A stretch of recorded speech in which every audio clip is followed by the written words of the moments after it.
ओम श्री गणेशाय नमः।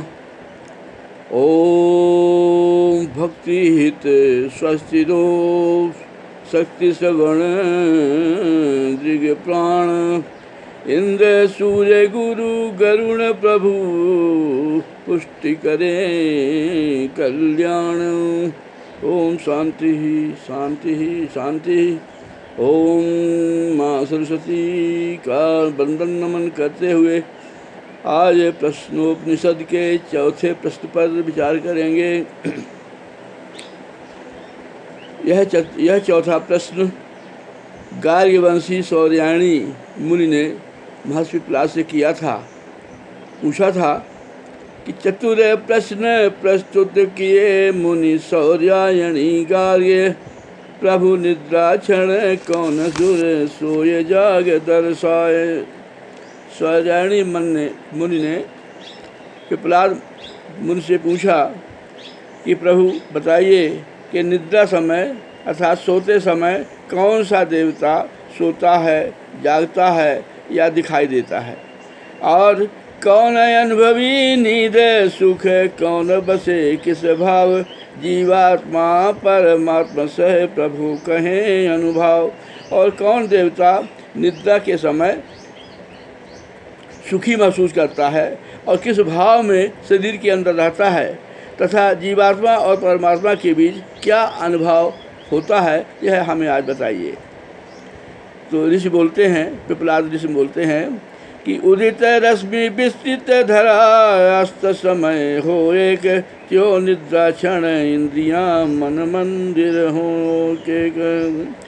जिस समय सूर्य उदय होता है और सभी रश्मियाँ पूरे ब्रह्मांड में फैल जाती हैं, और वह सब रश्मियाँ जब अस्त होती है, जब सूर्य अस्त होता है तो सभी वापस सूर्य में मिल जाती हैं। उसी तरीके से निद्रा के समय जो शरीर की सारी इंद्रियां हैं वह मन मंदिर में एक हो जाती हैं, अर्थात मन मंदिर में विलीन हो जाती हैं। श्रवण तरस प्रस घ्राण रस कथन ग्रहण गतिहीन, निष्क्रिय वायु उपस्थिति भी निश्चल निद्रा देह। सोते समय सोने वाली, सुनने वाली, देखने वाली, छूने वाली, सूंघने वाली, रस लेने वाली, बोलने वाली और कोई चीज़ ग्रहण करने वाली सभी गतियाँ जो हैं शांत हो जाती हैं। और यहाँ तक कि जो उपस्थ में रहने वाली अपान वायु है वह भी निष्क्रिय हो जाती है, निष्क्रिय रहती है, क्योंकि उस समय मनुष्य का शरीर निश्चल निद्रा में डूबा रहता है। 10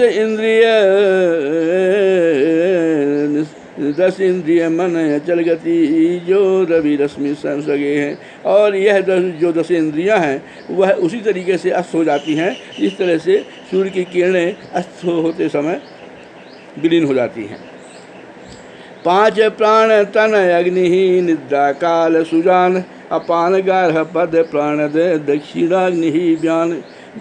लेकिन जो 5 प्रकार की वायु हमारे शरीर में रहती है, जो प्राण वायु है वो 5 प्रकार की, वह निद्रा काल में जागती रहती है। सब इंद्रियां तो निष्क्रिय हो जाती हैं, लेकिन यह जो 5 प्रकार की वायु है यह जागती रहती है अग्नि के समान। और जो अपान वायु है वो उसको गार्हपद कहते हैं, और जो व्यान है वह दक्षिणाग्नि कहलाती है। ऊर्ध्व अधो 2 श्वास ही होती समान होतार, मन यजमान उदान फल प्राण ब्रह्म करतार। यह जो मन है यजमान की तरह होता है, और उदान वायु जो अभीष्ट फल है उसको देती है, और जो प्राण ब्रह्म है, जो प्राण है वह ब्रह्म की तरह करतार की तरह बना हुआ रहता है। और यह दोनों जो सांसें हैं वह चलती रहती हैं, और जिस समय से ये किसी यज्ञ में हवन डालने वाला होता है उसी तरह से ये 2 सांसें चलती रहती हैं, अपना काम करती रहती हैं। स्वप्न काल जीवात्मा है अनुभव करे विभूति, सत्य सत्य देखे सुने जग घटना अनुभूति। स्वप्न काल में जो जीवात्मा होती है वह विभिन्न प्रकार की विभूतियों को देखती है, चाहे वो सत्य हो असत्य हो, देखती है, सुनती है, और संसार की सारी घटनाएं उसको महसूस होती हैं स्वप्न काल में। जब मन तेज उदान युत निद्रा स्वप्न विहीन, जीवात्मा सुख तत्समय निद्रा सुख तलीन। जब उदान वायु निद्रा के समय संचालित रहती है तो उस समय मनुष्य गहरी निद्रा में सो जाता है, और उस गहरी निद्रा में जीवात्मा को जो निद्रा सुख मिलता है, अर्थात स्वप्न विहीन निद्रा को ही अच्छी नींद कही जाती है। तो उदान वायु जब मतलब मुख्यतः काम करती है तो जो नींद है वह स्वप्न विहीन होती है, अर्थात निद्रा सुख मनुष्य को मिलता है। परमात्मा तन सुर बसे जो पक्षी तरुवास, परम आश्रय परम प्रभु देव देह आभास। परमात्मा जो है वो मनुष्य के शरीर में तो बसता ही है, जैसे पक्षी किसी पेड़ में बसता है, और वह ही परम आश्रय है, और वह उसी में सभी देवता जो हैं शरीर के उसमें निवास करते हैं, और सभी देव रूपी देह जो हैं आभास करते हैं उस परमात्मा का।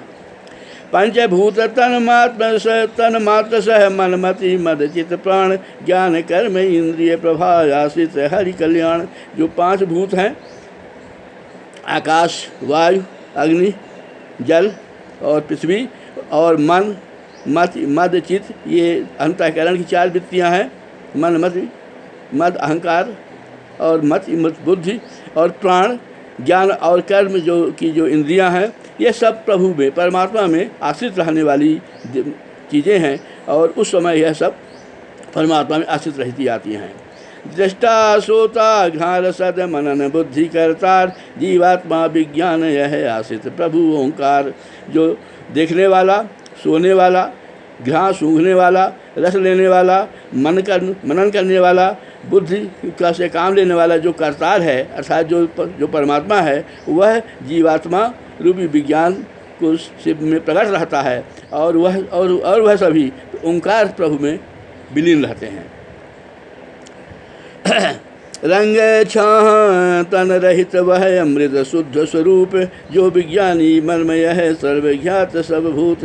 रंग और छाह तन जो से रहित रहता है वो परमात्मा, और वह अमृत रूप में शुद्ध स्वरूप में निवास करता है। और जो यह जानता है व्यक्ति कि सिद्धा समय भी परमात्मा जागता रहता है और सारी क्रियाएं करता रहता है, वह समझ लीजिए कि वह सर्वज्ञात कहलाता है, सर्वज्ञ कहलाता है, और वह मनुष्य जो है वो अमृत शुद्ध को जान लेता है। जिस प्रभु आश्रित प्राण सह तन इंद्रिय सब भूत, वह आत्मा विज्ञान विद परमेश्वर संभूत। जिस प्रभु को सभी प्राणों को और सभी शरीर की इंद्रियों को आश्रित जान लेता है, अर्थात तन की इंद्रियां सब भूत जो हैं जिस तरह से परमात्मा में आश्रित रहती हैं, और जो यह बात सबको कोई व्यक्ति जानता है, उसको मान लीजिए वह विज्ञानविद है, अर्थात सर्वज्ञ है, सब कुछ जानता है, और परमेश्वर उसके ऊपर हमेशा प्रसन्न रहते हैं। कहने का मतलब यह है कि प्रभु की जो माया है, जो प्रभु की कृपा है, वह शरीर के सभी इंद्रियों को, सभी अहंकार को, चित्त और मन मत को संचालित रखता है, अर्थात ये सभी ईश्वर पर निर्भर रहने वाले शरीर के देव हैं। आज 64 प्रश्न पूरा हुआ, और उत्तर भी पिपलाद जी का पूरा हुआ, और इस तरह से आज का प्रसंग समाप्त होता है। विश्वास है कि आपको यह प्रसंग समझ में आया होगा, और आप लाइक करते हुए YouTube में इसको सब्सक्राइब करेंगे। धन्यवाद, नमस्कार।